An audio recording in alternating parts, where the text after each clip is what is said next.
So I did just want to kind of explain that to a certain degree. The other thing that was kind of interesting to me today was we had I was like looking through the Facebook groups, and a lot of people were talking about, why would I hire a recruiter, right? Why would I go out and actually hire a recruiter versus going out and trying to fill a position myself? And it's kind of interesting because, I thought about it for a while, and I'm just like, the ROI is well within the recruiter's favor when we look at it, how everything falls out, because there's a bunch of factors that go into whether or not somebody would make that decision. And from an employer's perspective, I know that I don't want to waste my money running around in circles. Employees are super expensive. By the time you have one trained, they quit on you, or they go somewhere else or something like that. And if it's not the right fit, it's going to even be more likely that you're going to lose somebody, right? The big thing about recruiters is we know that you probably concentrated in our industry. You know a lot about our industry. You know what kind of candidates we might be looking for, right? What kind of people are going to be really, really good for this role, and specifically this role for a longer time period. You're going to have that kind of ability to understand a lot of that, right? And there's a lot that goes into it. And I was just trying to think about the ROI of recruiting, right? Try to kind of put that into perspective. It'd be great if we could show people as we're going through the process, like, this is how much money you're saving from working with a recruiter, right? This is how much money, like, you're not losing and you're putting it back into your business and you're getting the return back right away, right? So, I kind of haphazardly put this together. I think there's a lot of things I'm missing here, and I'd like to put a little bit more in it, but I did want to just kind of share it with you guys because I thought that it was a good way to kind of put it into perspective. Because when you're going through a sales call with anybody that you're working with, you want to show them the value of what you're bringing to the table. And if you can, you can do a lot better job if you can actually assign a monetary amount to it. That's going to help you out a lot more in making the actual sale. Somebody knows that it's a no-brainer and that it's better to pay you than it is to lose money, then they're going to do it, right? So all you have to do is overcome that hurdle to a large degree, show where the value is, show the monetary value of it. It's harder to do that with recruiting because we have opportunity cost issues across the board, right? So what are these opportunity cost issues? There's quite a few.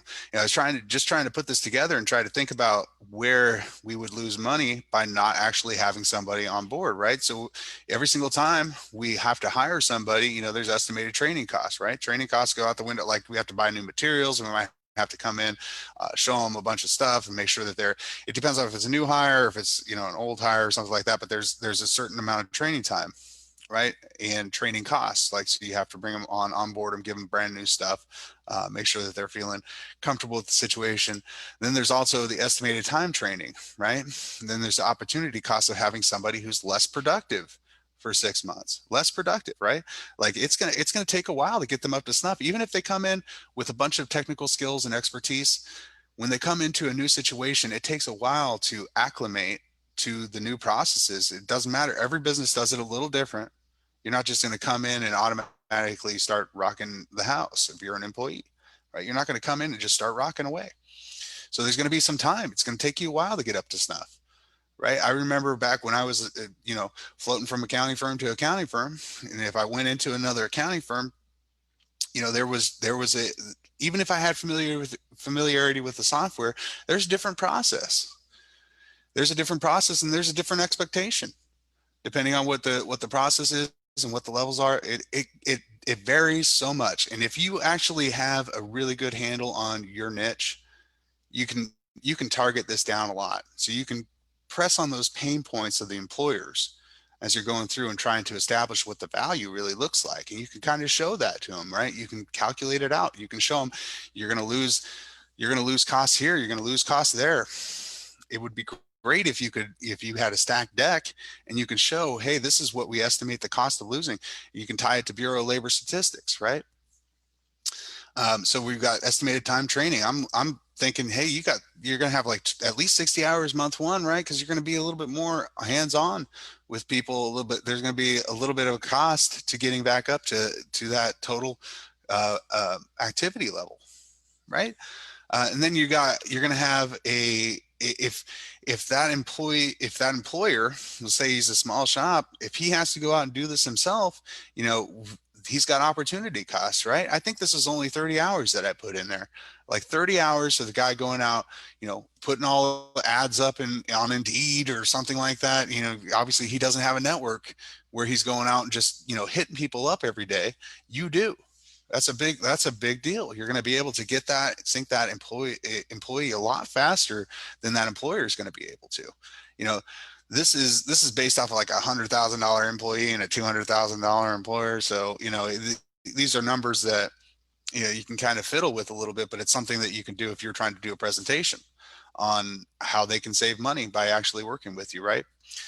The There's additional costs of placement, like they have to pay for softwares, maybe they might have to do, you know, a couple different things that you already have in place, right? So maybe you have a disc software where you can go through and run a disc assessment on them, so that they can be more easily evaluated in terms of fit for the company, right? So maybe you got something like that. Maybe, you know, they're like, if they have to spend and they have to struggle for months to find somebody to fill that role, go through, you know, a bunch of resumes, whereas, you know, four or five good candidates off the top of your head that are looking for that are looking to leave their current employer, you know them right away, you know they're going to be a perfect fit for this role. That's a huge value add, right? Because if you can put them in that role right away, they're gonna be earning money for the company, right? So there's an opportunity cost there, right? There's an opportunity cost of having an unfilled role for a month. That employee should be earning at least twice their salary. Okay, at least twice, right? So that's the opportunity cost that that person is losing by not having somebody in that role. I mean, that's huge money. Every day that ticks by, they're losing money. They're losing money. They need to know that they're losing money every day. And then we have the estimated time of training from a higher level employee that they're going to be investing in these people, right? You know, a lot of these things are going to happen regardless of whether you're there or not. But if you can get people in there early enough, fast enough, and you can get them with the right skills in place where they don't have to spend as much time training, or they can reduce their time training, you can save quite a bit of money, right? I mean, we see where the fee, like if we're charging 20% fee, $100,000, and I'm stacking up at 33,846, that's the cost right here. If you can just bump into that a little bit, take that cost down a little bit by being great at your job, being great at putting people in the right spot, you're really helping out an employer. So I just wanted to put that in perspective because I was going through that in my head today after looking at a couple of posts, and it was just something that kind of struck me a little bit. It's something that you probably need to kind of think about going forward. So those are my little tax tips for the day, and just general overall accounting tips for the day to see if that will help you. And we're giving a shot to the Facebook Live. And yeah, so if you would, please leave a comment below. That will help me kind of understand whether what I'm doing or not is helping anybody. So if you want to put that in there, I'm going to keep trying and keep doing this for a while. I've, made it a goal to come in every Tuesday and every Thursday at 7. And I'm just going to go over basic topics here that are going to be helpful for recruiters and helpful for recruiters from the financial end. That's what we want to do. All right, guys. Well, thank you very much.